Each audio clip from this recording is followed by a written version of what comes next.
بسم اللہ الرحمن الرحیم ولہا ای للبلاغت فی الکلام طرفانی، بلاغت کلام کی دو طرفیں ہیں۔ اعلیٰ الیہ منتہی البلاغت کذا فی الایضاح، ایک طرف ہے اعلیٰ جہاں پر بلاغت کی انتہا ہوتی ہے، بلاغت اپنی انتہا کو پہنچتی ہے، جیسا کہ ایضاح میں اس بات کو ذکر کیا گیا، اعلیٰ کا یہ معنی بیان کیا گیا۔ وہو حد الاعجاز، وہ اعلیٰ کیا ہے؟ وہ اعجاز کا مرتبہ ہے۔ اب اعجاز کی تعریف کر رہے ہیں۔ وہو ان یرتقی الکلام فی بلاغتہ الی ان یخرج عن طوق البشر، بلاغت اعجاز یہ ہے کہ کلام بلاغت میں ترقی کرے، بڑھتا رہے، اتنا بڑھ جائے کہ وہ انسانی طاقت سے نکل جائے۔ وَيُعْجِزَهُمْ عَنْ مُعَارَضَتِهِ، اور اپنے معارضہ سے انسان کو عاجز کر دے۔ تو جب کوئی کلام اس درجے تک پہنچ جائے گا، اس میں بلاغت اتنی زیادہ پائی جائے گی تو وہ کلام معجز کہلائے گا۔ اب کوئی اس پر سوال کر سکتا ہے کہ یہ آپ نے عجیب سی بات کی ہے کہ اعجاز وہ مرتبہ ہے بلاغت کا ہی مرتبہ، یعنی اس میں بلاغت ہی پائی جاتی ہے لیکن انسانی طاقت سے وہ نکل جائے گا، تو یہ تو عجیب سی بات ہوئی۔ فَإِنْ قِيلَ لَيْسَتِ الْبَلَاغَةُ سِوَى مُطَابَقَتِهِ لِمُقْتَضَى الْحَالِ مَعَ الْفَصَاحَةِ، کوئی کہہ سکتا ہے کہ بلاغت کی تعریف کیا ہے؟ بلاغت کا مطلب صرف اتنا ہے کہ کلام فصیح کا مقتضی حال کے مطابق ہونا۔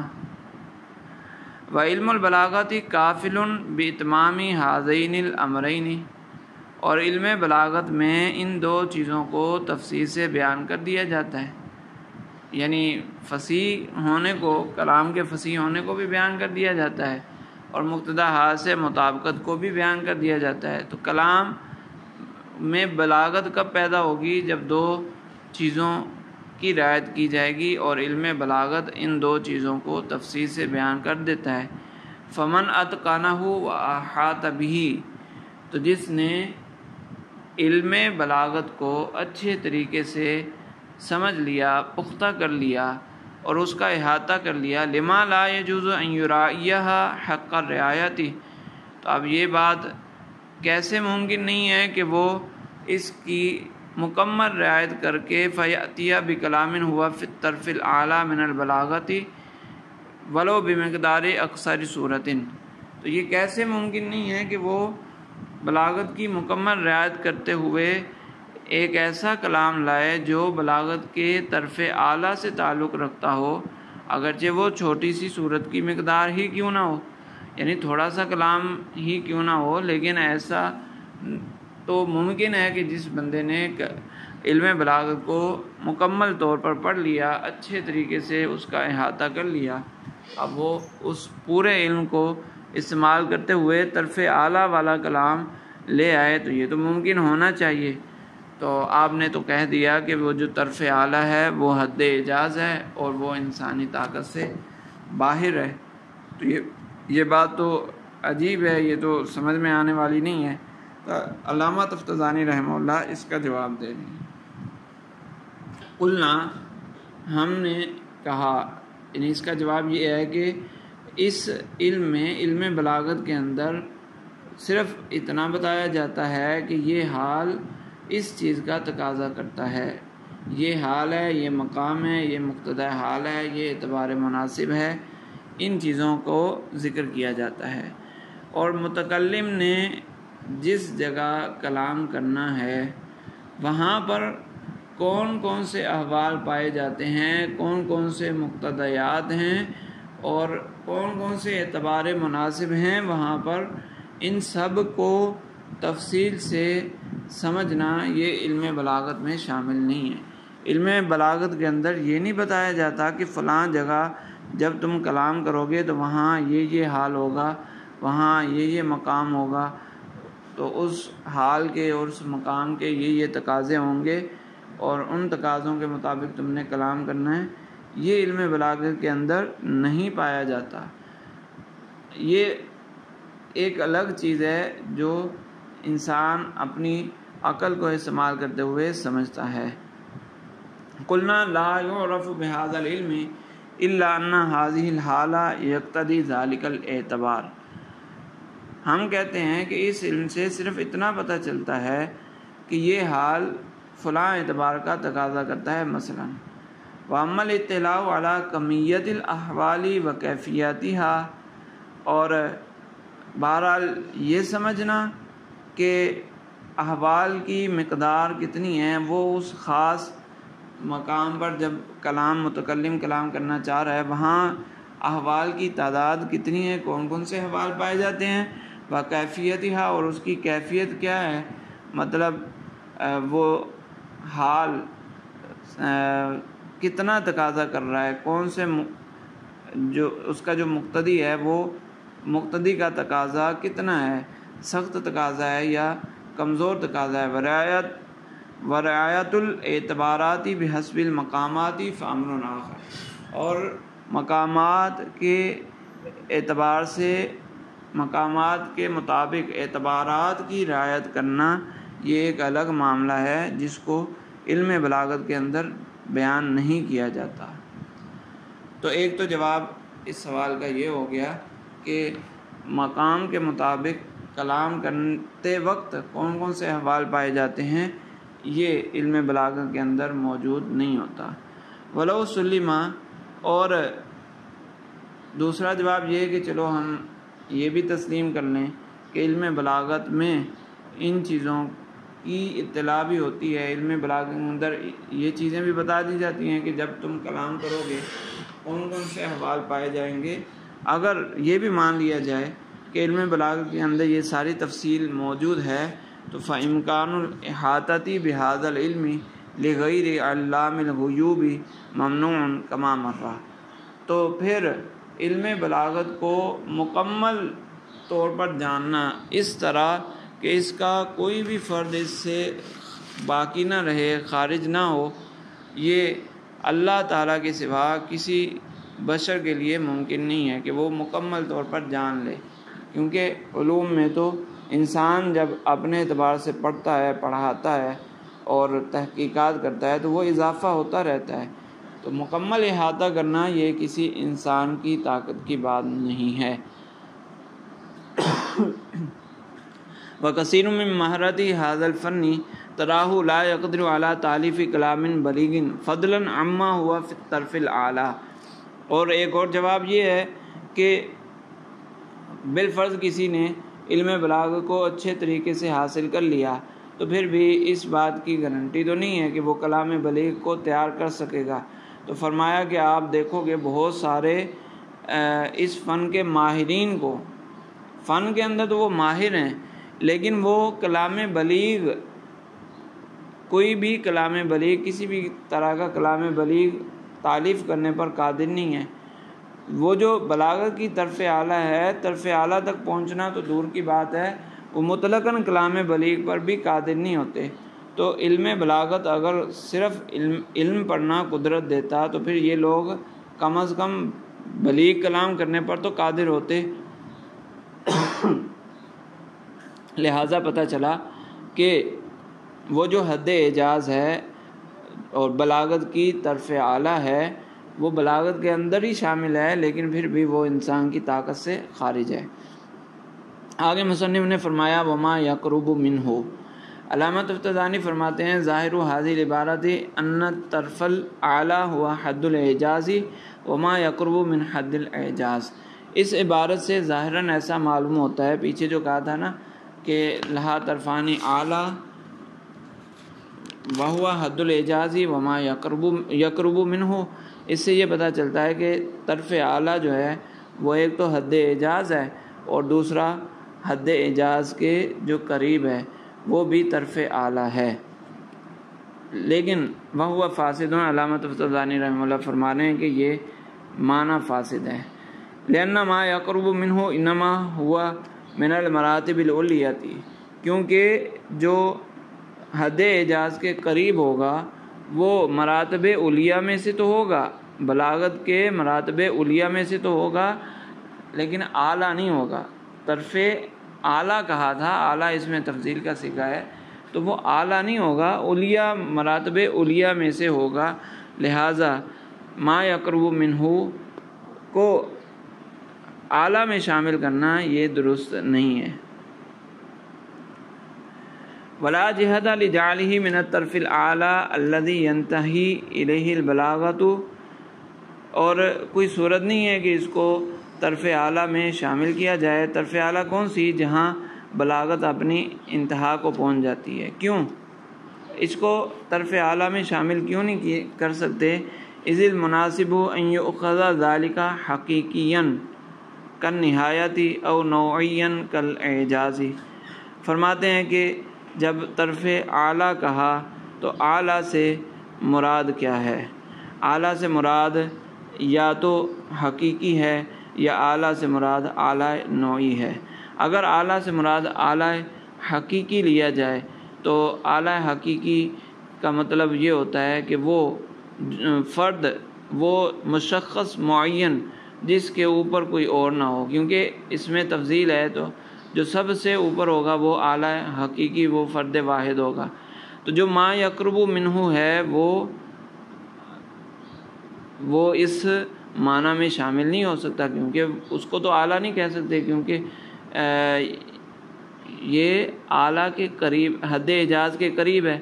تو جب حد اعجاز کو اعلیٰ کہہ دیا تو جو حد اعجاز کے قریب ہے وہ تو پھر اعلیٰ نہیں بن سکتا، کیونکہ اعلیٰ کو ہم نے اعلیٰ حقیقی لیا، تو ما یقرب منہ اس سے اوپر تو موجود ہے، یعنی اعلیٰ حقیقی وہ ہوگا جس کے اوپر کوئی اور فرد نہ ہو، تو ما یقرب منہ کے اوپر تو حد اعجاز موجود ہے، لہٰذا ما یقرب منہ یہ اعلیٰ حقیقی نہیں بنے گا۔ اور اگر اس کو اعلیٰ نوعی لے لیں، طرف اعلیٰ سے مراد اعلیٰ نوعی ہو، پھر بھی ما یقرب منہ اعلیٰ میں شامل نہیں ہو سکتا، کیونکہ اعلیٰ نوعی کا مطلب بھی یہی ہوگا کہ وہ نوع جس کے اوپر کوئی اور نوع نہ ہو۔ تو اب ما یقرب منہ ایک نوع ہے، اس کو اعلیٰ نہیں کہہ سکتے کیونکہ اس کے اوپر ایک اور نوع موجود ہے۔ وہ نوع کون سی ہے؟ وہ حد اعجاز ہے، کہ حد اعجاز بھی ایک نوع ہے جس کے کئی افراد ہیں، تو ما یقرب منہ کو نوع بنا کر بھی اعلیٰ میں شامل نہیں کر سکتے، لہٰذا پتہ چلا کہ ما یقرب منہ یہ اعلیٰ میں شامل نہیں ہے۔ فَإِنْ قِيلَ الْمُرَادُ أَنَّ الطَّرْفَ الْأَعْلَى حد الاعجاز فی کلام غیر البشری۔ اب یہ جو کچھ فساد پیدا ہو رہا ہے، علامہ سیف الدین ابہری نے اس فساد کو دور کرنے کی کوشش کی۔ انہوں نے اس کے دو حل پیش کیے۔ وہ فرماتے ہیں کہ اگر علامہ قزوینی کی عبارت کا یہ معنی لے لیا جائے کہ انہوں نے جو کہا کہ بلاغت کی دو طرفیں ہیں، طرف اعلیٰ میں حد اعجاز اور ما یقرب منہ دونوں شامل ہیں، تو اس کا مطلب یہ ہے کہ حد الاعجاز فی کلام غیر البشری وما یقرب منہ فی کلام البشری، کہ جو اعلیٰ اگر بشر کے علاوہ کی بات کی جائے تو وہ حد اعجاز ہے، اور اگر بشر کی بات کی جائے تو اعلیٰ بلاغت کی طرف اعلیٰ وہ ما یقرب من حد الاعجاز ہے۔ فالاول حد لا يمكن للبشر ان يعارضه والثانی حد لا يمكنه ان يتجاوزه۔ تو پھر جو حد اعجاز ہے وہ مرتبہ بنے گا کہ بشر وہاں تک نہیں پہنچ سکتا، اس کا معارضہ نہیں کر سکتا، اور ما یقرب منہ وہ ایسا مرتبہ ہوگا کہ بشر اس سے اوپر نہیں جا سکتا۔ تو ایک تعویل انہوں نے یہ کر دی کہ طرف اعلیٰ حد اعجاز بھی ہے اور طرف اعلیٰ ما یقرب من حد الاعجاز بھی ہے، لیکن اس کے متعلق کا فرق ہے کہ حد اعجاز کلام غیر بشر سے ہے اور ما یقرب منہ وہ اعلیٰ ہے کلام بشر کی۔ اب المراد ان الاعلیٰ ہوا نہایت الاعجاز وما یقرب من النہایت وکلاہما اعجاز۔ فرماتے ہیں دوسری تعویل وہ یہ ہے کہ حد الاعجاز میں حد کا معنی انتہا والا کر لیا جائے، کنارے والا کر لیا جائے، تو پھر یہ مطلب ہوگا کہ ایک ہے اعجاز کا کنارہ اور ایک ہے اعجاز کے کنارے کے قریب. یہ دونوں ہیں تو اعجاز، دونوں ہی اعجاز بنیں گے، معجز بنیں گے، اور یہ مل کر پھر طرف اعلیٰ ہے. لہٰذا طرف اعلیٰ ایک ہی ہوئی، وہ ہے اعجاز، اور اس اعجاز میں پھر دو صورتیں ہیں، ایک اعجاز کا اوپر والا کنارہ اور ایک اس کنارے کے قریب قریب. تو یہ دو تعویلیں علامہ سیف الدین ابہری نے کی. علامہ تفتزانی رحمہ اللہ ان کا رد کر رہے ہیں. قلنا اما الاول فشیء لا یفہم من اللفظ. فرماتے ہیں پہلے جو بشر اور غیر بشر کی تقسیم کی، اس کا جواب یہ ہے کہ کلام سے ایسا کچھ سمجھ نہیں آ رہا. جو مصنف کا کلام ہے علامہ قزوینی کا، اس میں ایسی کوئی تفریق موجود نہیں ہے، نہ ہی اس تفریق کی طرف کوئی اشارہ ہے. ما ان البحث فی بلاغت الکلام من حیث ہوا من غیر نظر الی کونہ کلام بشر او غیرہ. اور دوسرا اس کا جواب یہ ہے کہ جو بحث چل رہی ہے وہ مطلقاً بلاغت کے بارے میں بحث چل رہی ہے. یہ نہیں اس میں دیکھا جائے گا کہ یہ بشر کا کلام ہے یا غیر بشر کا کلام ہے. مطلقاً بلاغت کی دو طرفیں ہیں، ایک طرف اعلیٰ اور دوسری طرف اسفل. تو اس لیے یہ تقسیم کرنا درست نہیں ہے.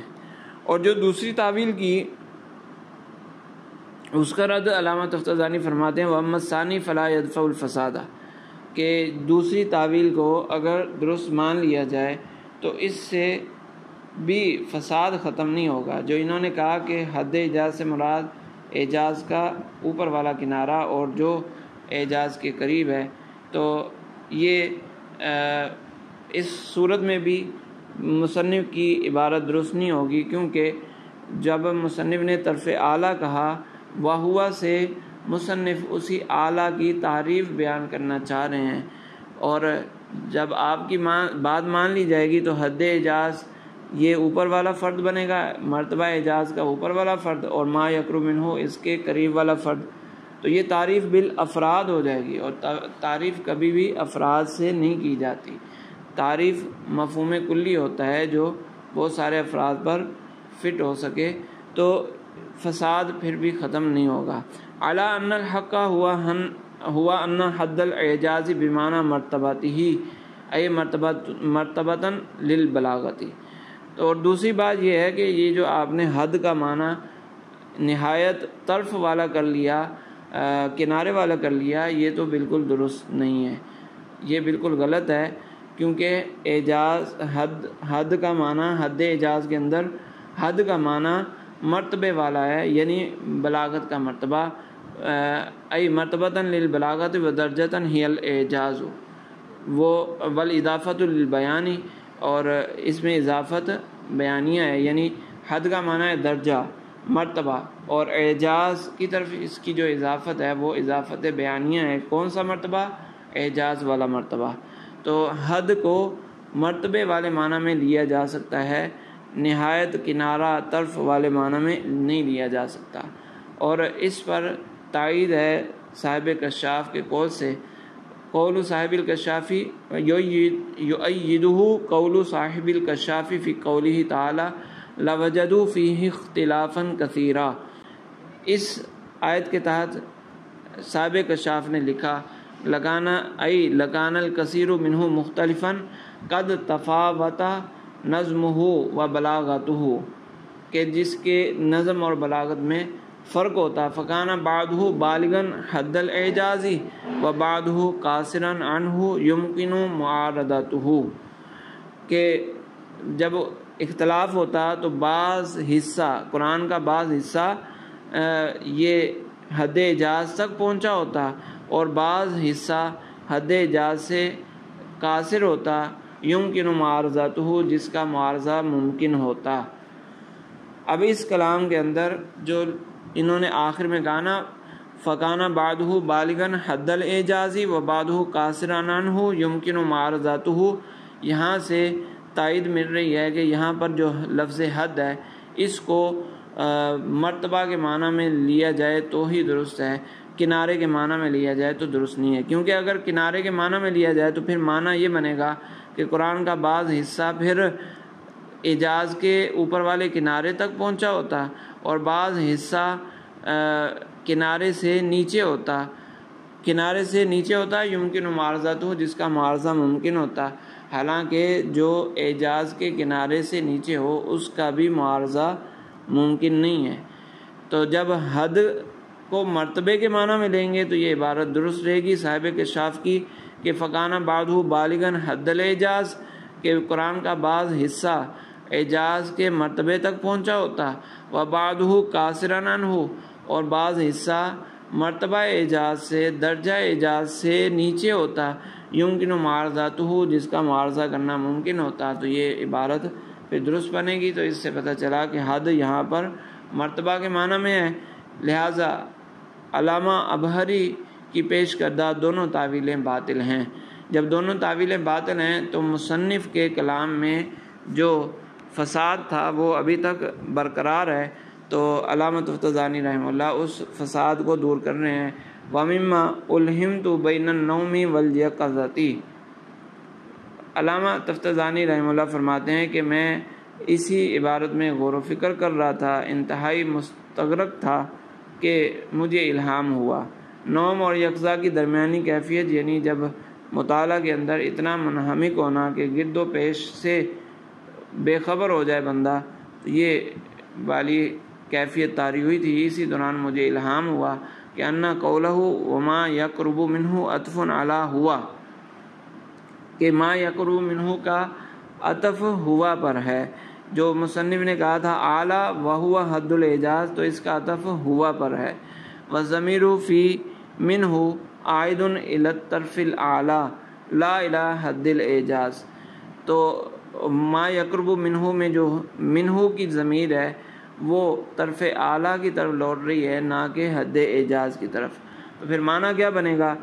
طرفان لہا طرفانی اعلیٰ وہو حد الاعجازی، دو طرفیں ہیں بلاغت کی، ایک طرف اعلیٰ ہے جو کہ حد اعجاز ہے، ہوا وہ طرف اعلیٰ وہ حد اعجاز ہے۔ وما یقرب منہ، جب اس کا طرف ہوا پر ہوگا تو پھر یہ ہوگا کہ جو طرف اعلیٰ کے قریب ہے، بلاغت کے اندر طرف اعلیٰ کے قریب ہے وہ بھی حد اعجاز ہے۔ ہوا کی جگہ اس کو رکھ دیں گے، ما یقرب من طرف الاعلیٰ حد الاعجازی، طرف اعلیٰ وہ بھی حد اعجاز اور طرف اعلیٰ کے جو قریب ہے وہ بھی حد اعجاز۔ عطف علی ہوا وضمیر فی منہ عائد الی طرف الاعلیٰ لا الی حد الاعجاز، ای طرف الاعلیٰ ما یقرب منہ فی البلاغۃ مما لا یمکن معارضاتہ و حد الاعجازی، یعنی طرف اعلیٰ اور جو طرف اعلیٰ کے قریب ہے یہ دونوں وہ ہیں کہ جس کا معارضہ نہیں ہو سکتا، انسان اس کا معارضہ نہیں کر سکتا، یہ دونوں یہ حد اعجاز ہیں۔ یہ تو علامہ تفتزانی رحمہ اللہ کو الہام ہوا۔ فرماتے ہیں وَهَذَا هُوَ الْمُوَافِقُ لِمَا فِي الْمِفْتَاحِ مِنْ أَنَّ الْبَلَاغَةَ تَتَزَايَدُ إِلَىٰ أَنْ يَبْلُغَ حَدَّ الْإِعْجَازِ، کہنے ہیں کہ مفتاح العلوم میں بھی ایسی عبارت ہے، وہاں پر یہ ہے کہ بلاغت میں ترقی ہوتی رہتی ہے یہاں تک کہ وہ حد اعجاز تک پہنچ جاتا ہے، کلام پھر حد اعجاز تک پہنچ جاتا ہے۔ وہ حد اعجاز ہے کیا؟ وہ طرف الاعلیٰ وما یقرب منہ، وہ طرف اعلیٰ بھی ہے، بلاغت کی طرف اعلیٰ بھی، اور طرف اعلیٰ کے جو قریب ہے وہ بھی حد اعجاز میں شامل ہے۔ ای من الطرف الاعلیٰ فإنہ وما یقرب منہ کلاہما حد الاعجاز لا ہوا وحدہ، یعنی طرف اعلیٰ اور جو طرف اعلیٰ کے قریب ہے یہ دونوں حد اعجاز میں شامل ہیں، صرف طرف اعلیٰ حد اعجاز میں شامل نہیں ہے۔ قضا فی شرح ہی، اسی طرح مفتاح العلوم کی شرح کے اندر بھی یہ بات موجود ہے۔ ولا یخفی ان بعض الآیات اعلیٰ طبقات من البعض، اور یہ بات تو مخفی نہیں ہے کہ قرآن پاک کی پورے کا پورا قرآن معجز ہے، لیکن اگر قرآن کی آیات کا آپس میں تقابل کیا جائے تو کچھ آیات بلند مرتبہ رکھتی ہیں دوسری بعض آیات سے۔ وَإِنْ كَانَ الْجَمِيعُ مُشْتَرِكَةً فِي امْتِنَاعِ مُعَارَضَتِهِ، اگرچہ پورے کا پورا قرآن معارضہ کے ممتنع ہونے میں مشترک ہے، یعنی کوئی اس کا معارضہ نہیں کر سکتا۔ وفی نہایت الاعجاز ان طرف الاعلیٰ وما یقرب منہ هو المعجز، اور نہایت الاعجاز یہ بھی ایک کتاب ہے بلاغت کی، کہنے وہاں تو بالکل صراحتاً ذکر کر دیا کہ طرف اعلیٰ وما یقرب منہ هو المعجز یہ دونوں معجز ہیں۔ تو اب کوئی کہہ سکتا ہے کہ جب کتابوں میں موجود ہے تو پھر علامہ تفتزانی رحمہ اللہ اسی چیز کو الہاماً کیوں ذکر کر رہے ہیں؟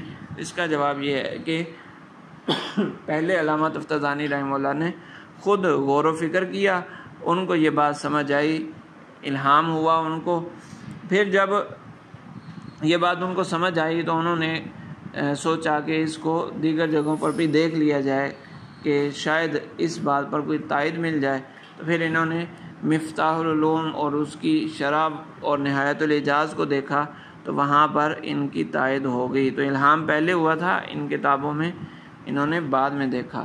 بہرحال طرف اعلیٰ اور جو طرف اعلیٰ کے قریب ہے وہ حد اعجاز ہے۔ تو مصنف نے کہا تھا کہ لہا طرفانی، بلاغت کی دو طرفیں ہیں، ایک اعلیٰ ہے واسفل اور دوسری طرف طرف اسفل ہے۔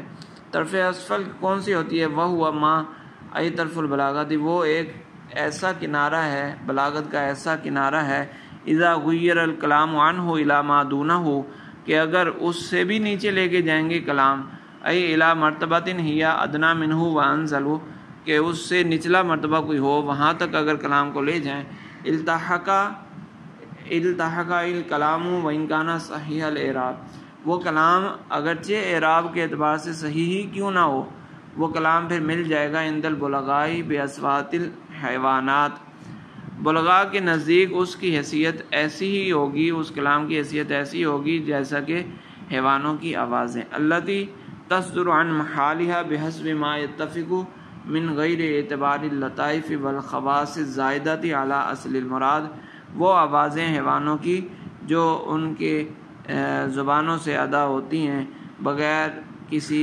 لطائف کے اعتبار کیے، بغیر کسی خواص کے اعتبار کیے،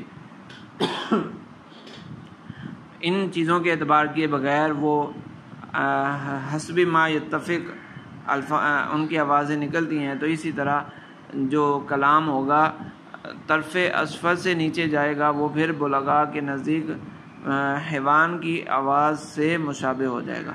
وبینہما ای بین الطرفین مراتب کثیرۃ، طرف اعلیٰ اور طرف اسفل کے درمیان کئی مراتب ہیں، متفاوتۃ بعضها، جن کے درمیان فرق ہے، متفاوتۃ بعضها اعلیٰ من بعض بحسب تفاوت المقامات ورعایت الاعتبارات والبعد من اسباب الاخلال بالفصاحت۔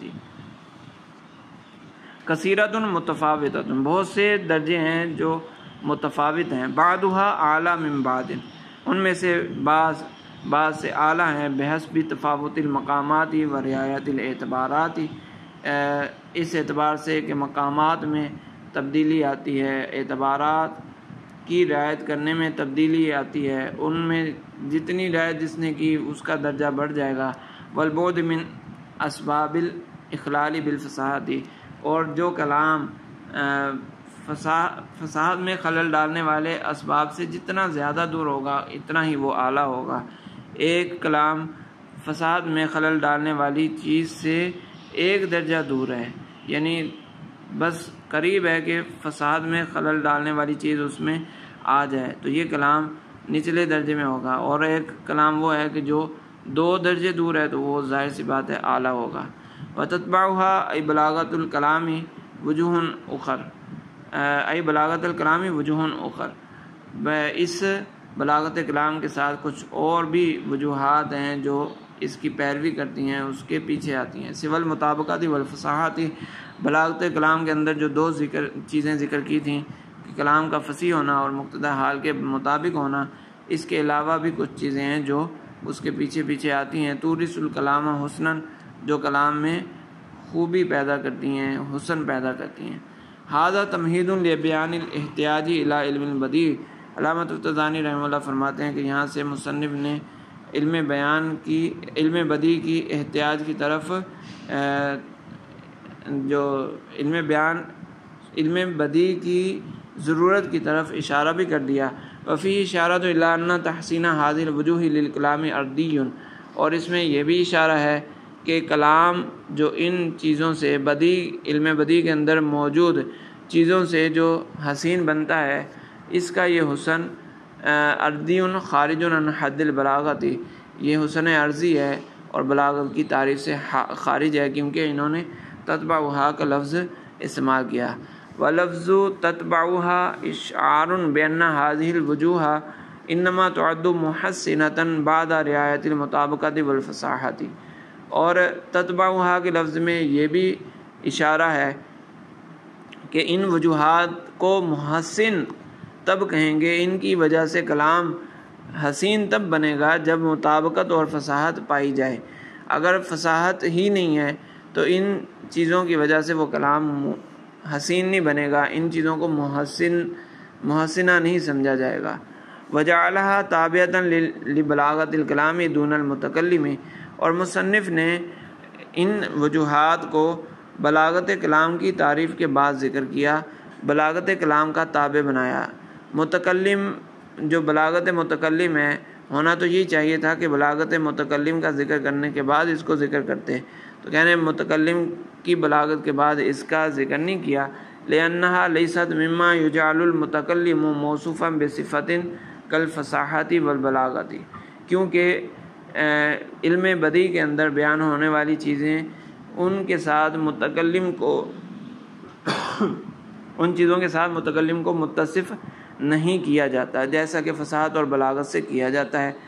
جیسے فصاحت ہے تو کہا جاتا ہے متکلم فصیح یا متکلم بلیغ، اس طرح متکلم کو متصف کیا جاتا ہے۔ لیکن علم بدیع کے اندر جو اصطلاحات استعمال ہوتی ہیں، جیسے سجو ہے یا تجنیس ہے، تو اب متکلم ظاہر سی بات ہے مسجع بھی ہوگا اور مجنس بھی ہوگا، لیکن کلام عرب میں متکلم کے لیے یہ صفات استعمال نہیں کی جاتی، تو اس لیے مصنف نے بھی پھر بلاغت کلام کے بعد ان چیزوں کو ذکر کر دیا۔ کلام کو ان چیزوں کے ساتھ تو متصف کیا جاتا ہے، مجنس کلام ہے، یہ مسجع مقفع کلام ہے، یوں تو کہا جاتا ہے، لیکن متکلم کے لیے یہ صفات استعمال نہیں ہوتی ہیں، اس لیے مصنف نے بھی بلاغت کلام کے بعد اس چیز کو ذکر کیا۔ بل ہی من اوصاف الکلام خاصتاً، بلکہ یہ صرف اور صرف کلام کی صفات بنتی ہیں، تو محسنات لفظیہ ہوں یا محسنات معنویہ ہوں، یہ ساری کی ساری کلام کی صفات بنتی ہیں۔